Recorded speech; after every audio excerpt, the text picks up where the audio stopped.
Jemaat yang dikasihi Allah, sebelum kita mendengarkan firman Tuhan dan membaca firman Tuhan, mari kita sama-sama memohon pertolongan Tuhan.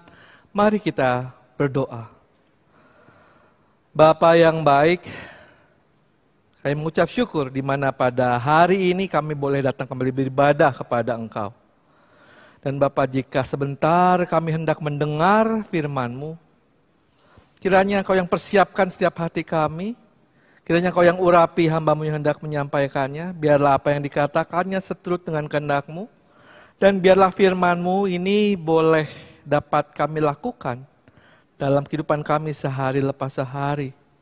Dan biarlah firman-Mu ini juga mampu membentuk diri kami menjadi hamba-Mu yang berkenan di hadapan-Mu. Terima kasih Tuhan Yesus, hanya dalam nama-Mu saja kami berdoa dan mengucap syukur. Amin. Jemaat yang terkasih, pembacaan kita diambil dari Injil Matius, pasalnya yang ke-13, ayat 31 sampai dengan 33, dan kemudian dilanjutkan dengan ayat 44 sampai dengan 52.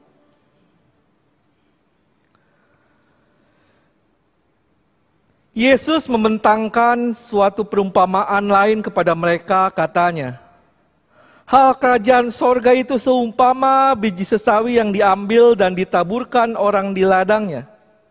Memang biji itu paling kecil dari segala jenis benih, tetapi apabila sudah tumbuh, sesawi itu lebih besar daripada sayuran yang lain, bahkan menjadi pohon, sehingga burung-burung di udara datang bersarang kepada cabang-cabangnya. Dan ia menceritakan perumpamaan ini juga kepada mereka. Hal kerajaan sorga itu seumpama ragi yang diambil seorang perempuan dan diadukan ke dalam tepung terigu 3 sukat sampai kamir seluruhnya. Dilanjut dengan ayat yang ke-44. Hal kerajaan surga itu seumpama harta yang terpendam di ladang yang ditemukan orang, lalu dipendamkannya lagi. Oleh sebab sukacitanya, pergilah ia menjual seluruh miliknya lalu membeli ladang itu. Demikian pula hal kerajaan surga itu, seumpama seorang yang mencari mutiara yang indah. Setelah ditemukannya mutiara yang sangat berharga, ia pun pergi menjual seluruh miliknya lalu membeli mutiara itu. Demikian pula hal kerajaan surga itu seumpama pukat yang dilabuhkan di laut, lalu mengumpulkan berbagai-bagai jenis ikan. Setelah penuh, pukat itu pun diseret orang ke pantai, lalu duduklah mereka dan mengumpulkan ikan yang baik ke dalam pasu, dan ikan yang tidak baik mereka buang. Demikianlah juga pada akhir zaman, malaikat-malaikat akan datang memisahkan orang jahat dari orang benar, lalu mencampakkan orang jahat ke dalam dapur api. Di sanalah akan terdapat ratapan dan ketakan gigi. Mengertikah kamu semuanya itu? Jawab mereka, ya kami mengerti.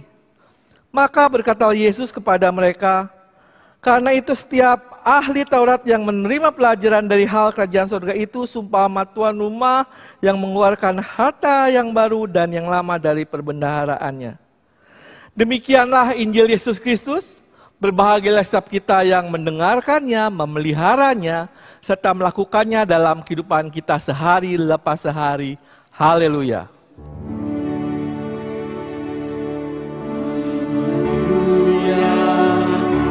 Haleluya, haleluya.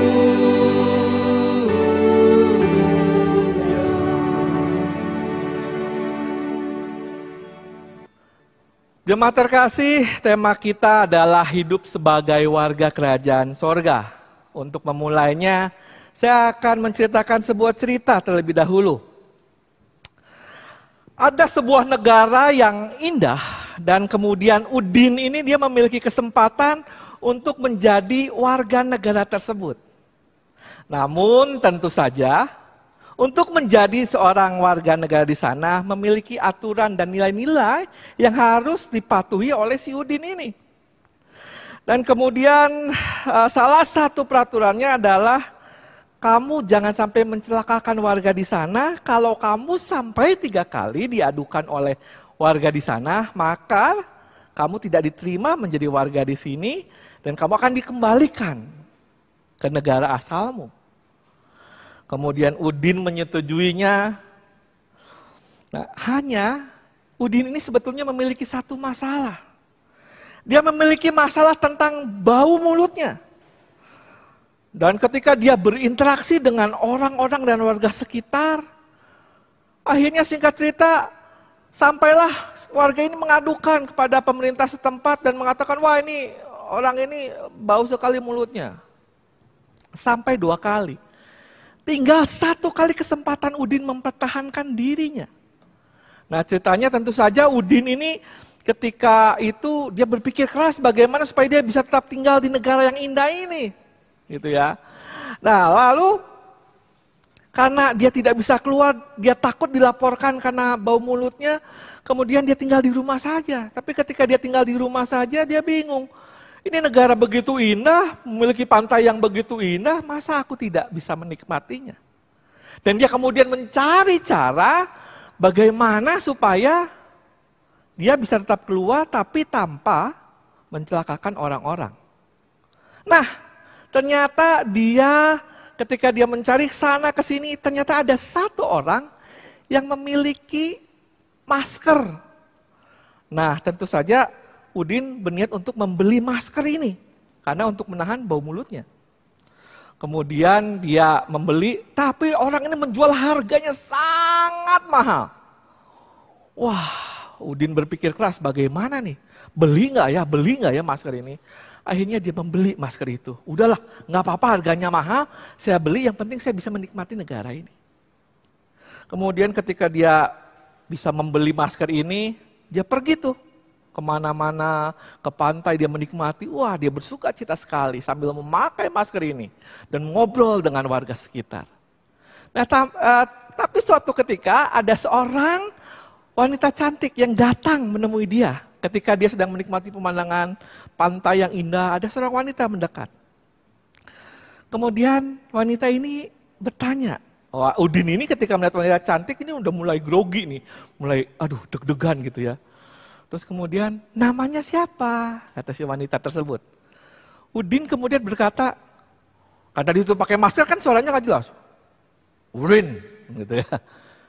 Karena kebetulan si wanita cantik ini juga agak memiliki kekurangan dalam pendengarannya.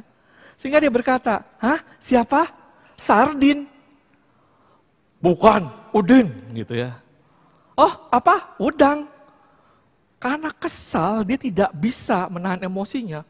Dia buka maskernya, kemudian dia berkata, Udin! Gitu ya, ceritanya seperti itu. Dan kemudian ketika dia membuka matanya dia bingung. Lah ini kemana nih perempuan tadi? Ternyata perempuan tersebut pingsan di bawah meja karena bau mulutnya. Dan ternyata tidak hanya itu, sekelilingnya semua orang juga pingsan gitu ya. Akhirnya karena menimbulkan kehebohan, akhirnya Udin tidak jadi diterima di negara tersebut, dan akhirnya dia dipulangkan ke negara asalnya.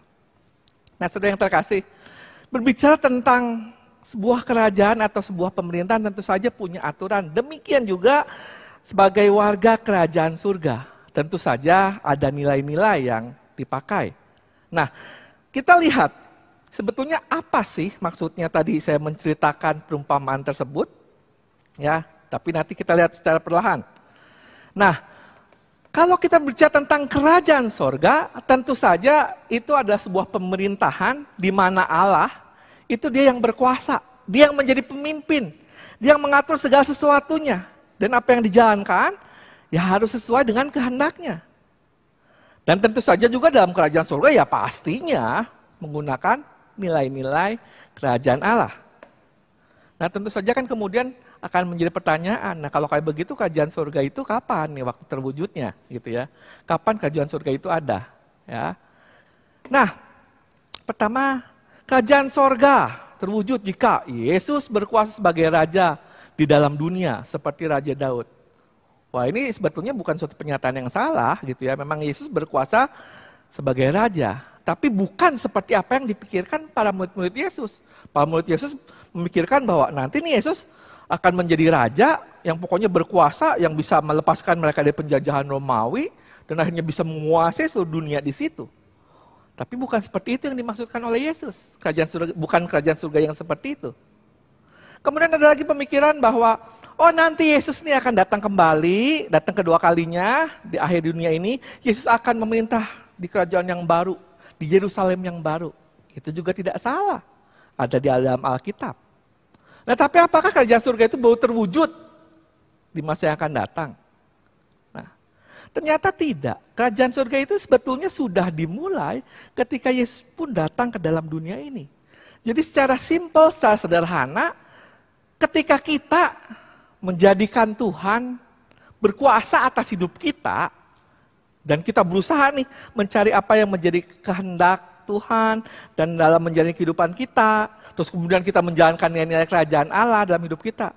Sebetulnya disitulah kerajaan sorga sudah ada.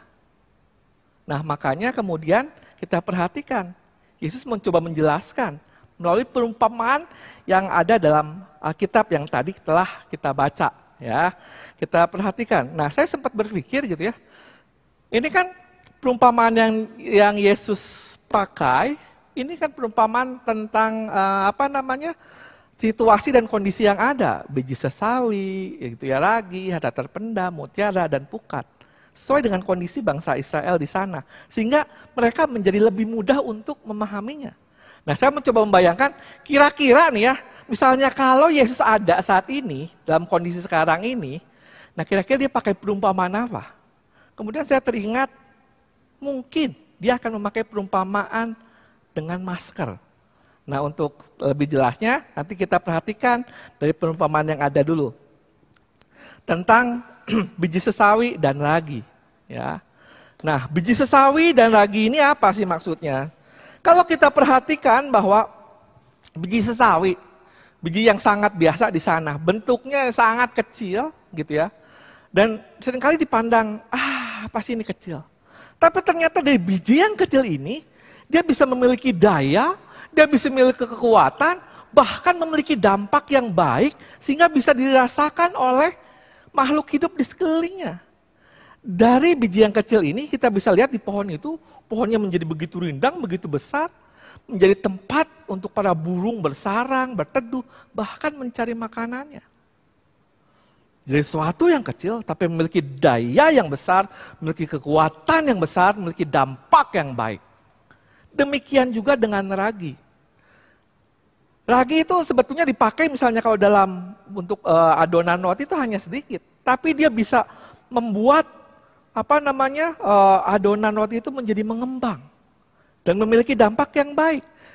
Ketika saya membaca tentang hal ini, dan kemudian saya memakan roti, yang kebetulan istri saya membuat roti gitu ya di rumah, cukup besar rotinya, saya membayangkan, seandainya ini roti ini nggak pakai ragi gitu ya, apa yang terjadi? Roti yang besar nggak pakai ragi. Pilihannya kan kemungkinan cuma dua. Bagaimana usaha keras saya dan gigi saya menghancurkan roti itu, atau gigi saya yang hancur gitu ya, karena keras gitu. Nah, tapi ternyata ragi ini bisa memberi dampak, membuat roti itu menjadi enak, menjadi suatu hal yang baik. Ya. Kita bisa perhatikan, biji sesawi maupun ragi ini membawa hal yang baik bagi sekelilingnya. Nah, demikian juga dengan kerajaan Allah. Mungkin ketika Yesus ada di sana gitu ya, apakah dia bisa membuat seluruh dunia gitu menjadi lebih baik gitu ya? Ternyata kalau Yesus melakukannya dan telah dia buktikan bersama dengan murid-muridnya setia melakukannya, ternyata memang buktinya kan terjadi suatu perubahan yang luar biasa. Bagaimana orang bisa memandang Tuhannya lebih dekat. Bagaimana orang merasa begitu kekuatan daripada Tuhan, merasa begitu dijamah oleh Tuhan. Itu dari suatu hal yang kecil awalnya. Nah, bandingkan dengan masker. Ya. Bukankah masker juga seperti itu? Masker yang kita gunakan pada saat-saat sekarang ini, dulu kan ini kita pandang apa sih ini masker? Paling cuma dipakai buat orang yang lagi flu gitu ya, atau misalnya yang tadi yang bau mulut kayak si Udin gitu kan. Dan harganya dulu tuh, murah gitu kan. Apa sih? Tapi coba sekarang kita lihat, ternyata melalui masker ini, dia memiliki daya dan memiliki kekuatan yang luar biasa. Di mana virus gitu ya, itu tidak bisa keluar dan menjaga virus tidak bisa masuk. Itu adalah suatu hal yang sangat luar biasa. Jadi dia memiliki daya, memiliki kekuatan. Ya kan? Nah kemudian kita lihat di perumpamaan yang berikutnya. Tentang harta yang terpendam dan mutiara.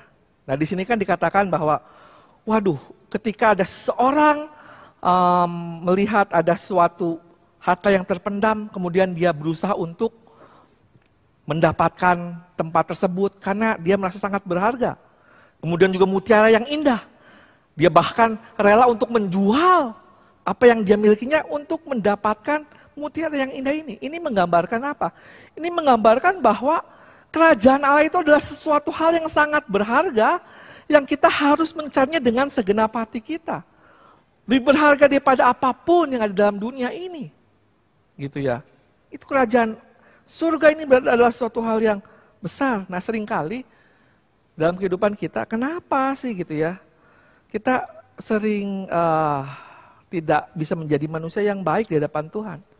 Karena kemungkinan kita tidak memandang kerajaan sorga ini adalah sesuatu yang berharga, sesuatu yang penting.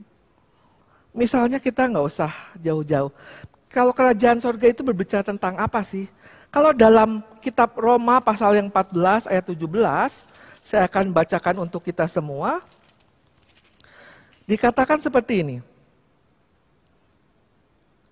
Sebab kerajaan Allah bukanlah soal makanan dan minuman, tetapi soal kebenaran, damai sejahtera, dan sukacita oleh Roh Kudus. Nah saudara, contoh yang simpel, yang sederhana, ketika kita berusaha menerapkan nilai kerajaan surga, ketika kita ada orang yang begitu menyakiti kita, kita tidak berusaha untuk mengampuni orang ini. Kita pendam terus. Sehingga kita kesal terus. Tapi coba kalau kita memandang bahwa itu bukan sesuatu yang benar, bahwa sebetulnya ada suatu hal yang berharga, kita mengikuti apa yang menjadi nilai-nilai kerjaan surga, harusnya kan kita mengampuni orang tersebut. Ya, dengan segala istilahnya, mungkin harga diri kita ketika mengampuni itu, waduh, gengsi lah ya mengampuni orang yang seperti itu gitu ya. Tapi firman Tuhan katakan apa? Ampuni orang tersebut. Dalam doa Bapa kami juga, kita kan juga harus mengampuni orang yang bersalah pada kita kan. Nah, tapi kalau kita berusaha dengan sungguh-sungguh gitu ya, menerapkan itu dalam kehidupan kita, apa yang terjadi? Tadi, kebenaran ada dalam diri kita. Damai sejahtera dan sukacita ada dalam diri kita. Kalau yang tadinya ketemu orang yang ngeselin kita, yang berbuat salah sama kita, bawaannya kesel dan hilang damai sejahtera, tapi begitu kita menerapkan nilai-nilai kerjaan surga, saya sudah mengampuni dia. Ada damai sejahtera. Dan inilah yang harus kita cari. Bahwa ternyata bukankah itu suatu hal yang indah. Suatu yang sangat berharga. Seperti mutiara yang indah. Nah demikianlah kerajaan surga. Nah juga kalau kita perhatikan misalnya kalau dibandingkan dengan masker ini. Saya kembali ke masker ya. Dulu kan harganya murah, tapi sekarang kan harganya sempat jadi mahal sekali. Tapi mengapa orang ketika harganya mahal pun dia berusaha untuk membelinya? Bahkan saya pernah lihat ada masker yang harganya sampai puluhan juta. Orang-orang rela untuk membelinya. Karena kenapa? Karena dengan adanya masker itu dia terjaga, dia terlindungi dari sesuatu yang buruk. Bahkan bukan itu saja. Dia juga menjaga dirinya untuk tidak merusak atau menyebarkan virus kepada orang lain. Nah seperti itulah kerajaan Allah. Kalau kita menggunakan kerajaan Allah dalam diri kita, itu akan membantu menjaga kita dari hal yang buruk. Dan juga ketika kita mencoba melakukan hal yang buruk, kita ada saringannya, ada filternya. Ya. Dan kemudian yang berikut adalah perumpamaan tentang pukat. Nah zaman dulu kan ketika mau menangkap ikan, mereka menggunakan pukat itu seperti jala yang akan membawa ikan gitu ya, menyaring. Dan yang kesaring ini ternyata tidak hanya ikan yang bagus aja, tidak hanya yang baik aja, tapi juga ada ikan-ikan yang tidak baik. Dan ketika semua tersaring, akhirnya yang baik dipisahkan, sementara yang buruk dibuang. Nah, demikian juga kerajaan Allah pun juga seperti itu. Dia akan menyaring. Melalui kerajaan Allah, nilai-nilainya yang kita pelajari, kita bisa menyaring mana nih yang baik, mana nih yang benar. Apa yang sesuai dengan kehendak Allah. Kan itu nilai-nilai kerajaan surga. Sama seperti masker itu juga, menyaring. Udara yang baik, yang bisa kita hirup. Udara buruk, jangan sampai masuk. Hal-hal yang baik, kita bisa sampaikan kepada orang-orang. Walaupun misalnya tadinya kita hendak melakukan suatu hal yang buruk, tapi disaring. Ditahan, supaya tidak mencelakakan orang lain. Memisahkan, mana yang baik, mana yang tidak. Dan nanti akan terlihat sejauh mana kita akan menggunakan nilai-nilai kerajaan Allah ini dalam diri kita. Nanti pada akhirnya kan akan kelihatan mana yang baik akan masuk ke dalam kerajaan Allah, yang tidak akan dibuang. Seperti masker ini juga kalau kita perhatikan, kalau yang menyepelekan masker ini, tidak menggunakan masker ini, ya tentu akan kemungkinan besar akan terkena dampak virus, terutama saat ini virus COVID-19. Tapi kalau kita pakai, kita akan aman. Nah, kurang lebih seperti itu. Nah, masker ini tentu saja melambangkan adalah nilai-nilai aturan kerajaan Allah yang kita pakai, di mana bukan saja hanya diri kita yang aman, tapi juga ternyata masker ini bisa membuat orang lain juga aman.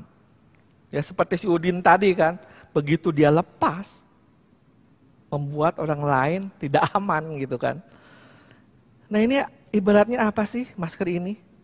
Ini kan bukannya seperti firman Tuhan, seperti kerajaan Allah nih, yang berupa firman Tuhan yang ada di dalamnya. Nilai-nilai kebenaran, nilai-nilai kerajaan Allah yang ada di dalamnya. Yang perlu kita renungkan, yang perlu kita gumulkan, yang perlu kita doakan setiap hari. Supaya kita menjadi pribadi yang lebih baik. Supaya kita bisa bertahan menghadapi kehidupan ini. Dari suatu hal yang jahat dan kita juga tidak mengeluarkan suatu hal yang jahat. Kerajaan Allah. Nah makanya dikatakan dalam Matius 6 ayat 33 gitu ya. Carilah dahulu kerajaan Allah dan kebenarannya. Maka semuanya itu akan ditambahkan kepadamu. Jadi hidup sebagai warga kerajaan Allah, pertama adalah kita harus menjadikan Allah sebagai pemimpin kita. Ya. Mencari Tuhan kita ini seperti apa? Apa yang menjadi kehendaknya dalam kehidupan kita?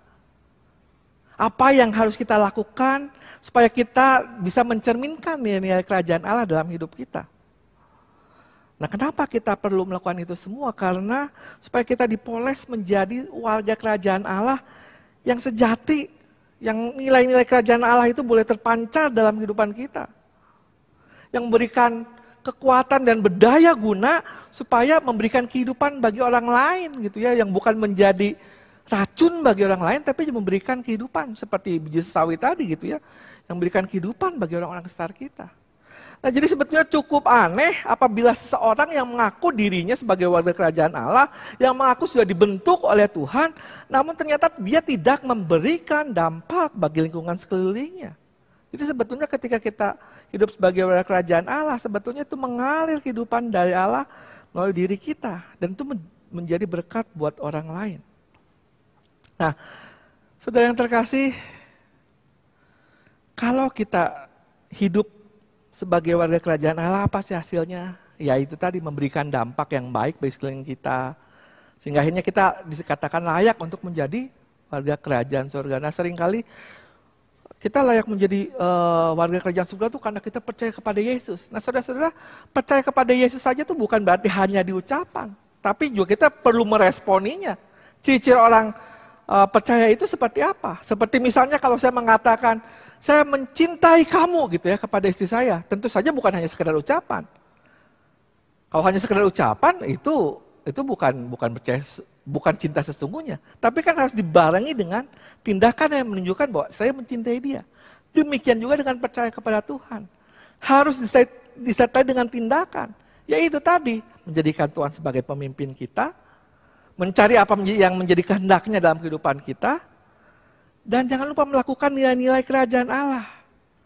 Nah, saudara yang terkasih, makanya kenapa saya menggunakan masker ini di tengah situasi seperti ini, supaya ketika kita melihat gitu ya, orang lain yang memakai masker, atau ketika kita keluar kita memakai masker, kita ingat, ini tuh kok seperti kerajaan Allah ya, dimana kalau kita memakainya, kita ini akan aman loh. Kita ini akan memberikan keselamatan loh buat orang lain. Dan virus itu tidak akan masuk ke dalam diri kita melalui masker ini. Nah, masker ini kita mesti ingat, oh ya, apa nih masker ini? Oh, ini kerajaan Allah nih. Apa nih? Oh, cari kebenarannya dalam firman Tuhan. Apa yang menjadi kehendaknya. Dan ini perlu kita pakai setiap saat supaya kita aman. Nah, kiranya saudara-saudara yang terkasih, kita bisa menjadi warga kerajaan Allah yang sesuai dengan apa yang Tuhan kehendaki. Bukan warga kerajaan Allah yang biasa-biasa saja, bukan yang nantinya juga dipisahkan, bukan. Tapi betul-betul kita bisa hidup sebagai warga kerajaan Allah yang memberikan dampak bagi kehidupan sekeliling kita.